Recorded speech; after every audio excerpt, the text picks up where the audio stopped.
Hello students, welcome back to our channel the pharma Pathshala. आज हम बात करने वाले हैं बायोस्टैटिस्टिक्स के बहुत important topic that is Friedman test. इस वीडियो में हम डिस्कस करेंगे इसका बेसिक कॉन्सेप्ट, इसके न्यूमेरिकल और इसके स्टेप्स कि आप न्यूमेरिकल को कैसे सॉल्व करेंगे। तो वीडियो शुरू करने से पहले स्टूडेंट्स मैं आपसे एक रिक्वेस्ट करना चाहूंगा, जल्दी से सब्सक्राइब वाले बटन को क्लिक करिए ताकि हमें मोटिवेशन मिले और हम इसी तरीके से अच्छी अच्छी वीडियोस आपके लिए लाते रहें। चलिए वीडियो शुरू करते हैं।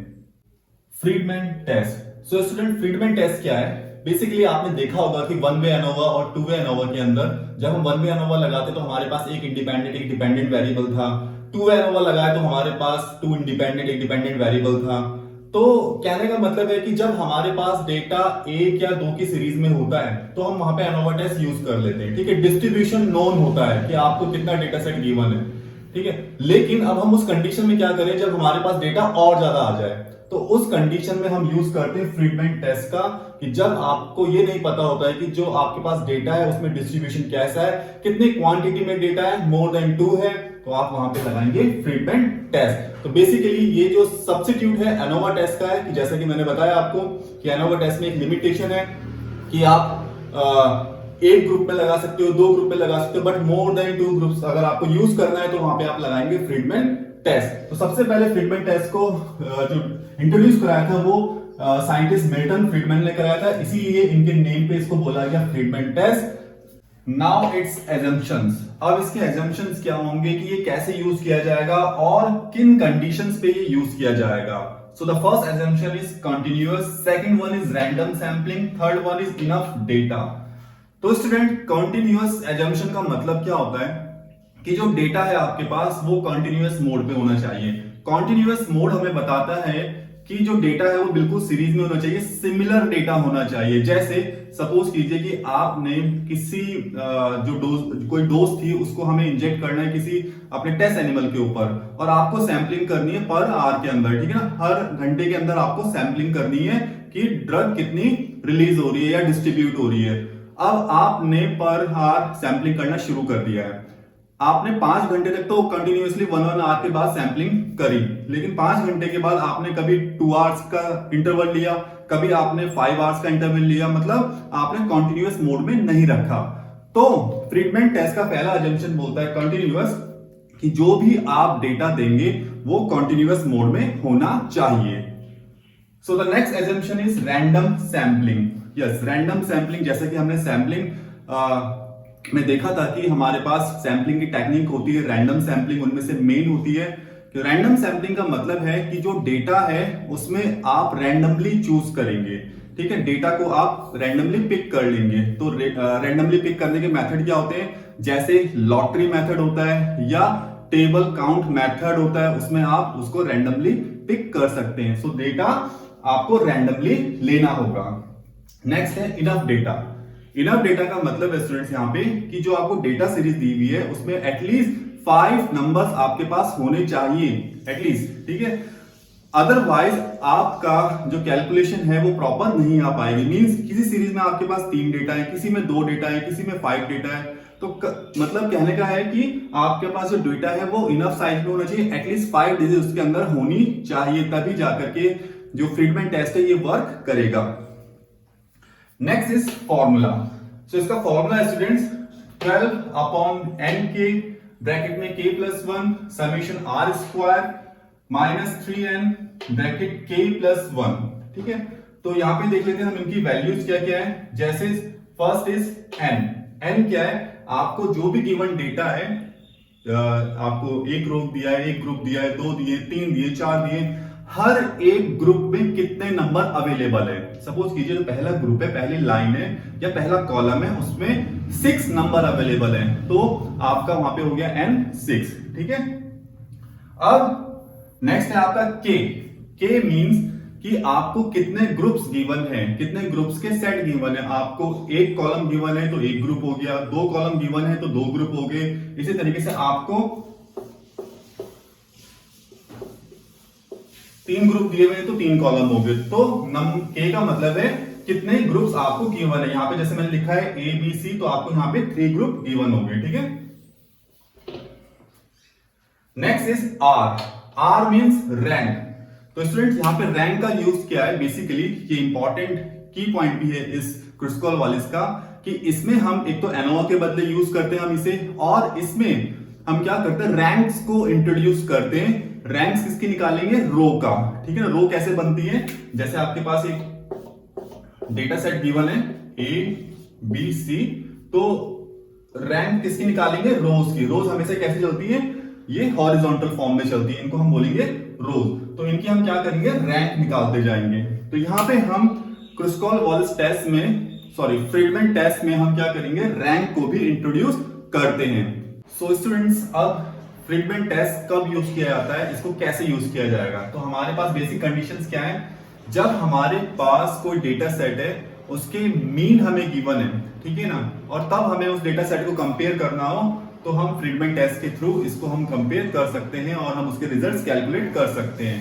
नेक्स्ट, जब हमारे पास जो डेटा है वो 3 या 3 से ज्यादा ग्रुप्स का डेटा होगा, जैसे कि मैंने बताया था 1 वे में एक ग्रुप है, 2 वे में 2 ग्रुप्स हैं, 2 डिपेंडेंट 1 इंडिपेंडेंट है, या अब यहाँ पे हमारे पास 3 या 3 से ज्यादा ग्रुप्स अवेलेबल होंगे, तो हम यहाँ पे फ्रीडमैन टेस्ट का यूज करके उसके रिजल्ट्स को ऑब्टेन कर सकते हैं।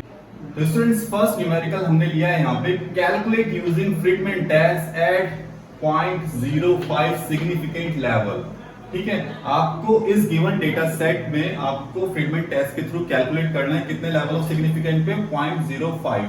ठीक है स्टूडेंट, हमारे पास अलग अलग लेवल ऑफ सिग्निफिकेंट होते हैं, 0.01, 0.05, बस बेसिक हम जो स्टैंडर्ड लेते हैं 0.05 हम लेवल ऑफ सिग्निफिकेंट लेते हैं।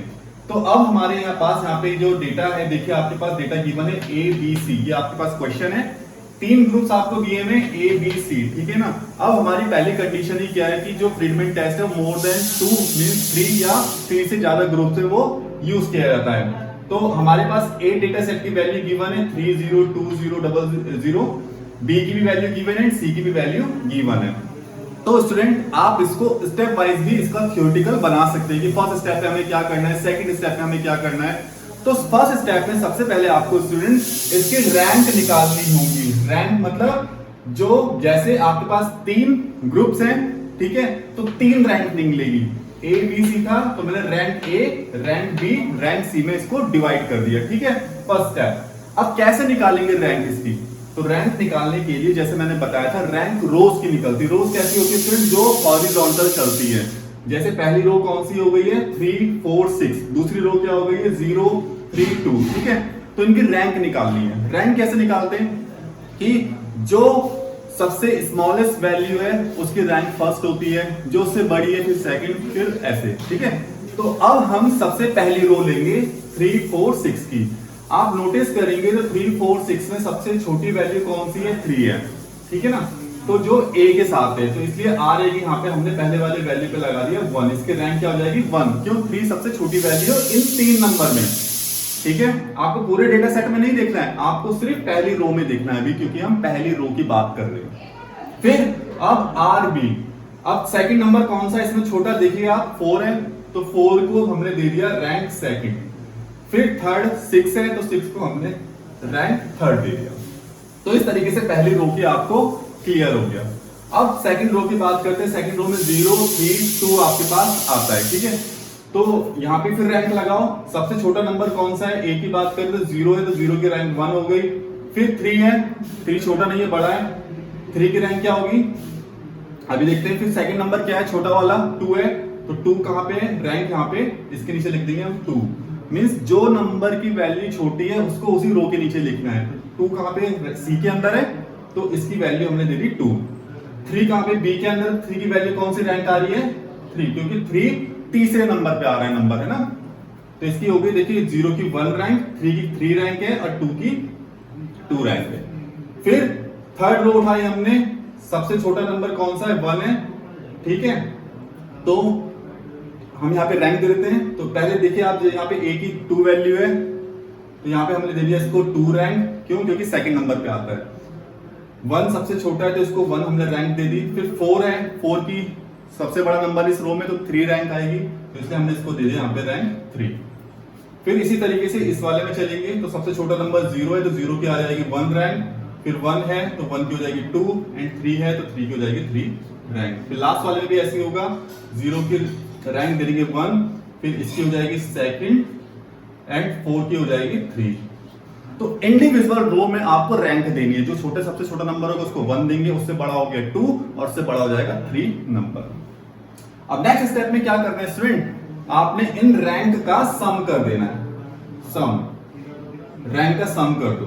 तो इन सबको जोड़ो, ऐड करो, तो इसका सम हो जाएगा 6, इसका सम हो जाएगा 10, इसका सम हो जाएगा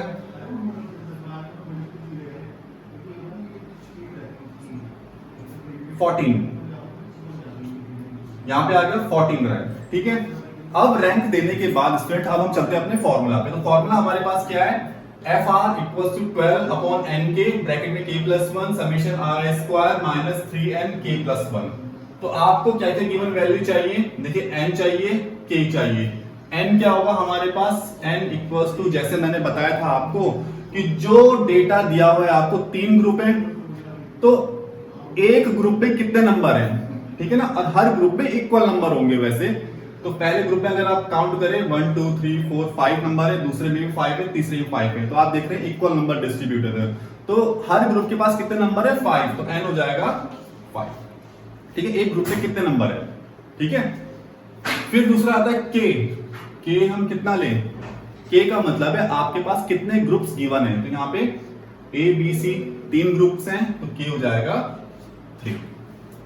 अब फॉर्मूले में रखते हैं, इक्वल्स टू 12 की जगह पे 12, n कितना है हमारे पास 5, 3 कितना है k 3+1। ठीक है, इस तरीके से हमने वैल्यू पुट कर दी। फिर इधर आ जाएगा समेशन RI स्क्वायर। भाई RI का मतलब क्या है, यहाँ पे RI का मतलब है I दिखाता है सो ऑन, कितने भी हो सकते हैं, 1 है 2 है 3 है, हमारे पास 6 वैल्यू नहीं है। ठीक है, तो हमारे पास 3 रैंक आ रही है, ठीक है ना, rank A, rank B, rank C। तो लेकिन इसका R स्क्वायर है, मतलब पहले आपको क्या करना होगा, R का स्क्वायर निकालो, फिर उसके बाद सम कर दो। देखो R का कितना आया, पहला रैंक A का सम 6 आया, तो निकाल देते हैं हम यहां पे।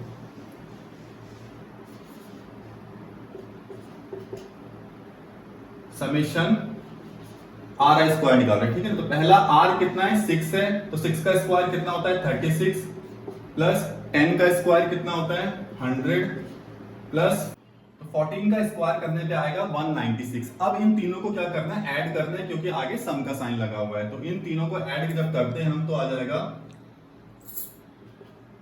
3 3 2।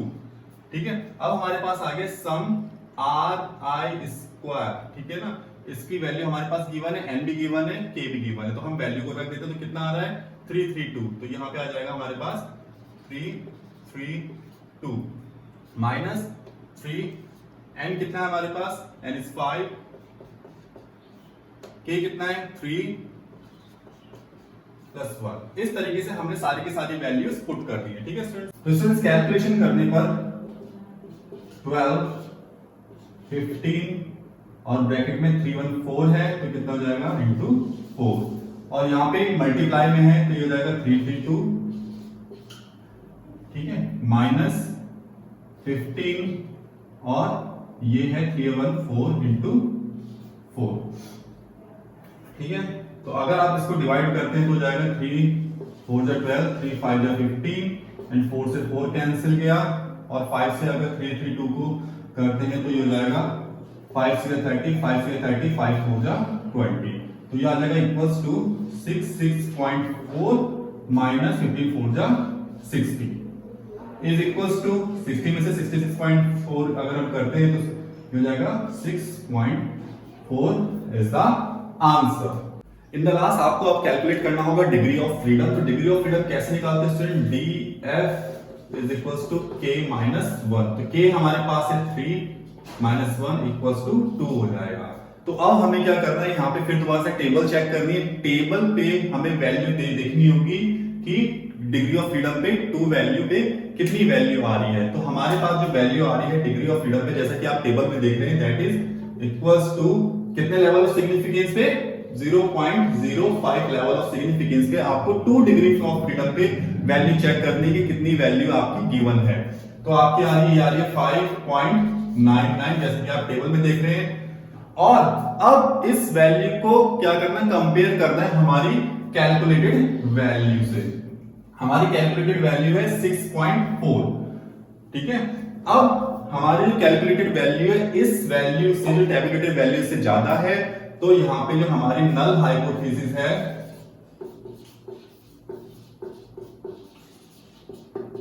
वो एक्सेप्ट हो जाएगी, ठीक है।